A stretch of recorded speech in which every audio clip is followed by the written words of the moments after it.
तो फिर से मेरे नई वीडियो में आप लोगों का स्वागत है। जैसे कि आज का वीडियो में इस टॉपिक पे जो पवन सिंह का गाना आया था चुल्ला के जरूर उस पे गाना पे कुछ मामला आ चुका है। तो उस मामला का नियम है कि वो बोल रहा है, सभी लोग बोल रहा है खेसारी भैया का गाना है खेसारी चुल्ला के जरी, तो उसका भी गाना, तो इसी के बारे में आज मैं बताने वाला हूँ।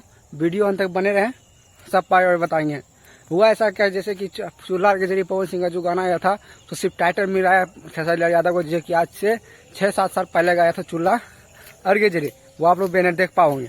उसके बाद उसी के कारण बोल रहा है उसके गाना का खेसारी लाल यादव जो स्टेज पे गाता है उसके गाना कहीं मैचिंग नहीं करता है, कभी कभी थोड़ा थोड़ा 1-2 सेकंड की गाना मैचिंग करता है, और पवन का गाना है जो उसका कहीं मैचिंग नहीं कर रहा, सिर्फ 1-2 सेकंड के सिर्फ गाना मैचिंग कर रहा है चूल्हा अर्गे जरिए।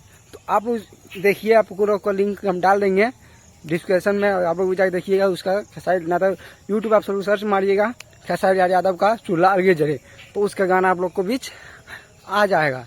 तो आप लोग भी देखिएगा जाकर, और पवन भैया का गाना देखिए चूल्हा अर्गे जरिए, दोनों में गाना कितना डिफरेंट है। तो आप लोग को ये बताना चाह रहा हूँ कि गाना ये चोरी का गाना नहीं है, ये सब अफवाह हो रहा है, सिर्फ मैटर बड़ा करने के लिए, झगड़ा करवाने के लिए ये सब होता है। ऐसा कोई बात नहीं है, सिर्फ उसका टाइटल चोरी हुआ चूल्हा अर्गे जरिए और गाना में कहीं 1-2 सेकंड के मिलता है।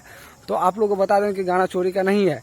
तो इसी तरह और अभी भी पवन सिंह का और एक चीज़ बताना चाह रहा हूँ कि पवन सिंह का एक बोल बम का सॉन्ग आ रहा है, बहुत बड़ा सॉन्ग, तो आप लोग भी देखिएगा, बहुत बड़ा सॉन्ग आने वाला है, तो आप लोग देखिएगा, ठीक है। उसके फिर मिलते हैं किसी नेक्स्ट वीडियो। ये चूल्हा अर्गे जरी का सॉन्ग चोरी का सॉन्ग नहीं है, तो आप लोग जाके सुनिए, और उसका भी गाना सर्च मारिएगा यूट्यूब पे। 6 साल पहले या 7 साल पहले सर्च किया होगा उसका चूल्हा अर्गे जरिए, अभी भी 5 मिलियन क्रॉस कर चुका है। मिलते हैं किसी नेक्स्ट वीडियो में किसी नेक्स्ट टॉपिक में, तब तक के लिए जय हिंद।